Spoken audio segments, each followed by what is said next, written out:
زنم میگفت بیا بریم یه شهر دیگه زندگی کنیم. تو که حرفت جوریه که هر جایی کار پیدا میکنی. منم از این شهر خسته شدم. پس بهتر نیست که با هم بریم یه جای دیگه زندگی کنیم؟ ما زندگی خوبی داشتیم.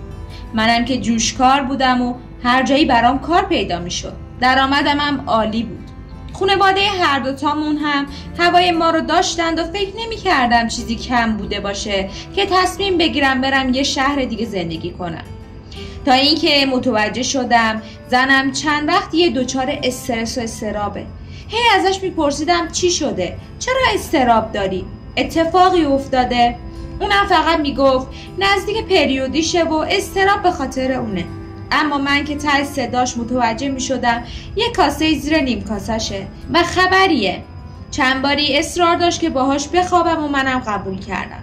بعد از اون روز دیگه هیچ وقت اصرار به رفتن به شهر جدید نکرد، چون دقیقاً 15 روز بعد اینکه زنم پریود نشد متوجه شدم که حامل است و دومین بچه ما به دنیا اومد.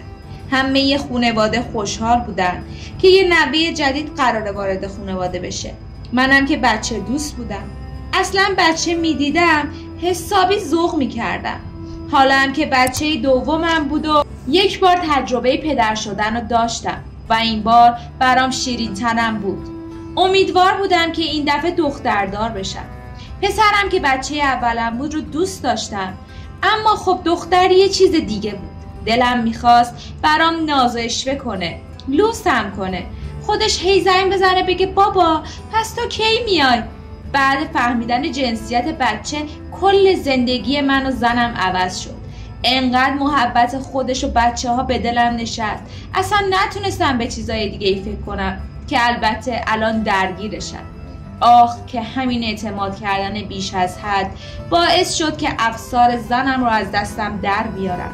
حالا بعد 1 ماه تازه رنگ چشمای دخترم رو دیدم که به هم نشون میداد و به دلم می نشست. هر روز وضعیتم همین شده بود که برم توی اسباب بازی فروشی و براش خرید کنم. یه تیکه کوچیکم که شده باشه ببرم خونه تا بازی کنه باهاش. گاهی وقتا میرفتم و لباسای دامندار میخریدم براش. به زنم هم میگفتم که باهاش ست کنه. کنار همدیگه خیلی خوشگل دیده میشه. اونم از خدا خواسته بود. آخه کی بعدش میومد که برای خودش چند وقت یه بار لباس بخره؟ اونم توی این وضعیت که همه خانواده چشم و همچشمی شده بودن. ولی من به تنها چیزی که فکر میکردم این بود که دخترم خوشحال ترین دختر روی زمین باشه. من میتونم بهترین بابای دنیا براش باشم. وقتی که دخترم 1 سالش شد وضعیت خونه ما عوض شد. زنم شروع کرد به بهانه گیری کردن. هر روز از سر کار می اومدم و میگفت من نمیخوام این شهر بمونم. آخه حوصله‌ام سر میره. هر روز بدخلقی میکرد. با بد اخلاقی کردنش با خودم مشکل نداشتم اما دیگه داشت کم کم با بچه ها هم بدرفتاری میکرد و مادری براشون نمیکرد. کاملا اخلاقش عوض شده بود. حالا دلیلش رو اگه از من بپرسی به نظرم کاملا نامشخص بود. چرا؟ چون که ما همه چیز زندگیمون عالی پیش میرفت. چه از نظر مالی، چه از نظر اینکه زندگی زناشوییمون خوب پیش بره. من محبت بهش میکردم و کمتر از گل هیچ وقت بهش نمیگفتم. اما خودش میدونی چی میگفت؟ که من از این فضای شهر خسته شدم و دلم جنگل و صدای دریا میخواد. احساس افسردگی بعد از زایمان گرفتم و همین باعث شده که حالم از محیط اطرافم به هم بخوره. پس بهتره که جای زندگیمون رو عوض کنیم. برام همیشه جای سوال بود. حالا دیگه به خاطر بچه هم که شده بود و عشقی که به زنم پیدا کرده بودم انتخاب کردم که برم یه جای دیگه از این خاک زندگی کنم، چون فکر میکردم با عوض شدن مکان زندگی حال خانومم و رفتارش با بچه ها بهتر میشه. به سختی از خانواده ها جدا شدیم و رفتیم طرف تالش، شهر زیبایی که هم جنگل داشت هم بوی باروناش آدم رو یاد بوی دریا میداخت. سخت بود اولاش، چون که من هنوز کار پیدا نکرده بودم. زنم خیلی راحت با محیط خو گرفت. میرفت بیرون، کلاس مینوشت، با دوستای جدید رفت آمد پیدا میکرد.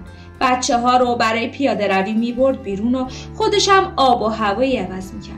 کاملا مشخص بود که اوضاعش از این رو به اون رو شده. منم خوشحال بودم که بالاخره حال روحیش بهتر شده.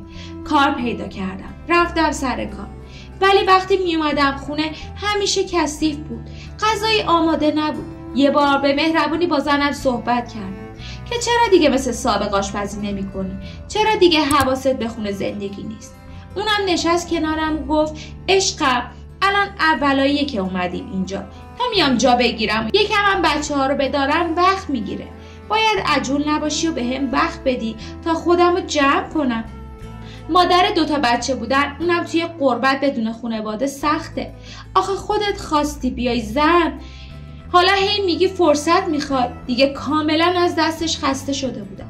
فشار کارم هم که زیاد بود و اوضاع زندگی هم خراب. اما گفتم مردونگی کنم و بهش فرصت بدم که یکم دیگه جا بیفته. یه روز از دم در خونه که رفتم بیرون متوجه شدم که زیادی با گوشیش صحبت میکنه. حس ششمم گفت منتظر باشم ببینم توی خونه چی کار میکنه که اصلا وقت نداره خونه رو تمیز کنه و غذا بپزه. بعد از تقریبا 2 ساعت بچه به دست اومد بیرون. حسابی هم به خودش رسیده بود. با کالاسکه رفت توی خیابون و پای پیاده دنبالش بودم تا اینکه روبروی یه ساختمون بزرگ وایساد و گوشی و برداشت و زنگ زد. پسر جوانی با ماشین شاسی بلند اومد دنبالش. سوار ماشین شد. همون لحظه جلوی چشم خودم دیدم که بهش دست داد و رفتن سراغ ماچ و بوست. جلوی بچه‌های خودم داشت بهم خیانت میکرد. منم نامردی نکردم. رفتم دنبالشون. قرارشون توی رستوران بود. یه میز عقب‌تر از اونا نشستم و تمام صحنه‌هایی که بهم خیانت میکنه رو فیلم میگرفتم. توی دلم به سادگی خودم فحش میدادم و داشتم حس میکردم تمام این رفتارها از سالهای قبل که میخواست به یه شهر دیگه بره به خاطر این پسر باشه. رفتارشون جوری نشون میداد که انگار از قبل همدیگر رو میشناختن. به خصوص که میدونست زن من حتی بچه‌م داره. وقت رفتن شده بود و پا شدم برم. میخواستم یه جوری تلافی کنم. منتظر بودم ببینم قراره کجا برم. توی ذهنم نقشه کشیده بودم که حداقل زنگ بزنم به پلیس تا حضوری بیان و دستگیرش کنن، تا بتونم اثبات کنم حداقل به بچه‌های خودم که من پدر خوبی بودم، ولی مادرتون یه خرابه به تمام معنا بود. سوار ماشین شدند و منم با تاکسی افتادم دنبالشون. توی یه کافه رفتن که انگار پسر اونجا پاتوقش بود. همه رو میشناخت. نشستن کنار هم. موقعیت خوبی بود. فوری زنگ زدم به پلیس. گفتم ببخشید من همسرم داره بهم خیانت میکنه. همین الان تو کافه با پسره نشسته. ساده بودم. خط به خط اتفاقایی که جلوی چشمم افتاده بود رو بهشون میگفتم و توضیح میدادم. مأمور خوبی بود اما گفت درسته که مشکل خانوادگی دارید، اما مطمئنی همین الان داره بهت خیانت میکنه؟ این حرفو تا بهم زدم زیر گریه. آخه مردک، تو فکر میکنی من زنم و الکی خراب میکنم؟ جلوی چشمم داره بهم خیانت میکنه. زجر میکشیدم، گریه میکردم و التماسش میکردم که یه مأمور بفرسته به خاطر بچه هم که همچین مادری بزرگشون نکنه. مأمور بعد 20 دقیقه رسید. با مأمور وارد مغازه شدیم. جلوش ظاهر شدم. پسرم تا منو دید پرید بغلم گفت بابا تو اینجا چه کار میکنی؟ اومدی عمو رو ببینی؟ آخ که دلم چقدر سوخت. اونی که براش همه این کارا رو میکردم تا زندگیمو باش نگه دارم چشماش توی چشمام افتاد. ترسیده بود و تعجب کرده بود. میلرزید. پسرم حسابی ترسیده بود. مأمور هر دوتاشون رو بازرسی کرد و بعدم سوار ماشینشون کرد و رفتم بازداشتگاه. الان ازش جدا شدم. حضانت بچه‌ها رو گرفتم. خدا رو شکر که حداقل دادگاه رأی به من داد. اما توی دادگاه یه مشکلی پیش اومد. میگفت که دخترت برای این مرده. اون روز یادت من چقدر اصرار کردم باهات بخوابم؟ به خاطر که با این مرد رابطه داشتم. میخواستم اثبات کنم که بچه توه. به خاطر همین رفتیم DNA آزمایش دادیم. اما خدا رو شکر دخترم برای خودم بود. کسی که الان کل زندگیمو میخوام به پاش بریزم. دختری که میخوام جوری بارش بیارم که مثل مادرش نشه.